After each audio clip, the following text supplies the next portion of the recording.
So hello again. This is Roger Kochbar for the Bioelectricity course. We're in week 7 and this is lecture segment number 3. In teaching bioelectricity a number of times before, I've noticed that some of the students have a tremendous ability to categorize what they learn in courses and keep it separate from what you might call real life. And they're quite able to say, yes, we saw that in the course, but this is what really happens. I don't know that that's true for you, but I thought that I would do the following experiment with you so you can think about it. So I'm claiming here that if you make recordings between 2 points on the body surface of a human or an animal, you're going to see signals. That is to say, you're going to see electrical voltages, and they're going to change with time. Let's try out that idea.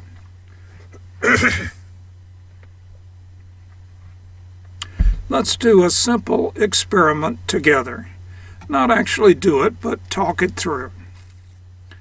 Let's suppose one places an electrode on the finger of each of your hands. And let's suppose that one then records the voltages from one electrode to the other. So we're just making a simple direct recording of the voltage between one finger and the other. Now, I'm not asking you to actually do it. I'm actually asking you to look at the record that's been recorded from doing that. And I do want to mention that there is a safety issue associated with body surface recordings. On the one hand, recording signals like this is generally considered very safe.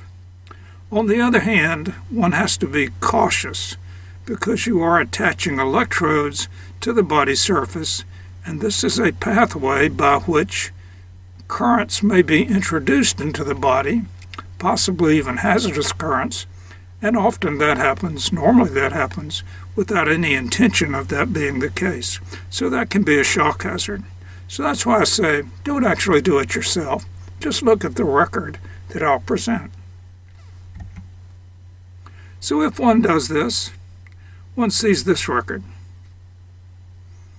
I thank Mr. Marcus Henderson in the BME labs at Duke University for getting me this record. So this is what was measured in this particular case. Let's look at some of the details here. If we say, how big are these voltages actually? Well, over here this is 0.5 millivolts. This is minus about 0.5 millivolts. So these are signals that are from peak to peak, about 1 millivolt in amplitude. In this particular case, 1/1000th of a volt. Not an exceptionally low signal in a scientific sense, but on the other hand, well below the range that is recorded by normal day-to-day voltmeters, which often are in a range of, say, 100 volts or 10 volts or 5 volts, but they're not normally calibrated in ranges of 1,000th of a volt, nor are they intended to measure potentials that are that low. But if one is able to do it, well, look, there's a signal. This is what Augustus Waller was measuring from his bulldog. Now let's look at the signal as far as its time duration. So this period of time, from here over to here, is about 5 seconds. I don't see a calibration mark here on the screen, so we don't know exactly, but it's about that long. So if within that 5 seconds we count the number of these big waveforms, 1, 2, 3, 4, 5, 6. So these are occurring a little bit more frequently than 1 per second. We have 6 within a 5-second interval. That means, most likely, these are signals from the heartbeat of the person whose fingers gave rise to these measurements. So these look like cardiac signals because they're big and because they occur at about the right rate. Once again, this is what Augustus Waller was seeing. We're seeing it here again for ourselves.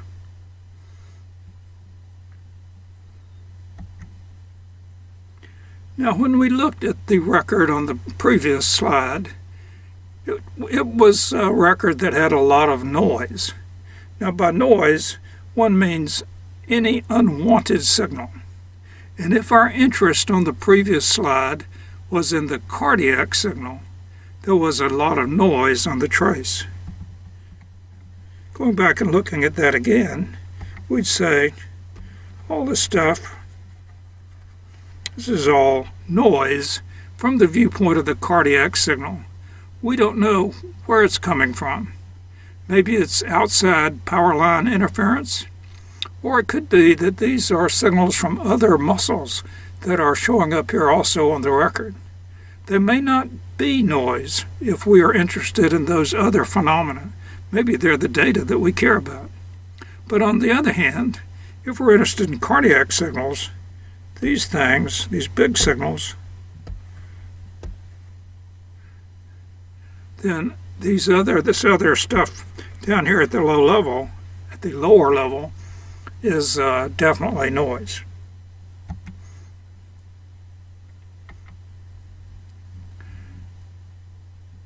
I bring that up because noise is an issue in most kinds of extracellular recordings. Not just the particular example I showed, but just about every single circumstance where one is recording extracellular signals, one has an issue of noise that one has to be concerned about. Noise in the sense of just a bunch of other stuff on the trace that's arising from some source that is not the source that one cares about. It's a recording issue, an instrumentation issue, but also a perpetual scientific issue or medical issue, because one is always trying to sort out what you really care about from other stuff that's just there on the trace as well.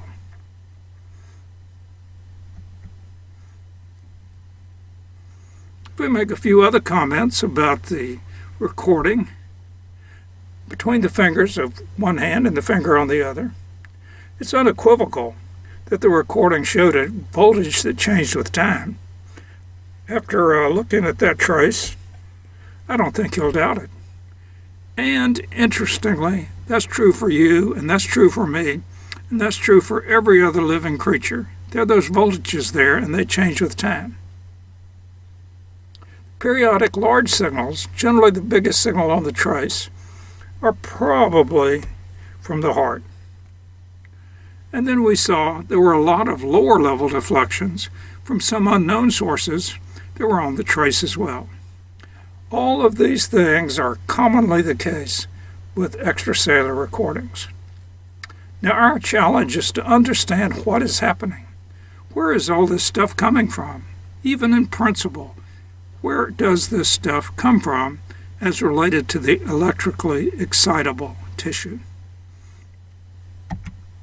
We'll come back and discuss that some more, but first take a look at this carving. This interesting person on the entrance doorway to one of the Duke University dorms. Thank you for watching.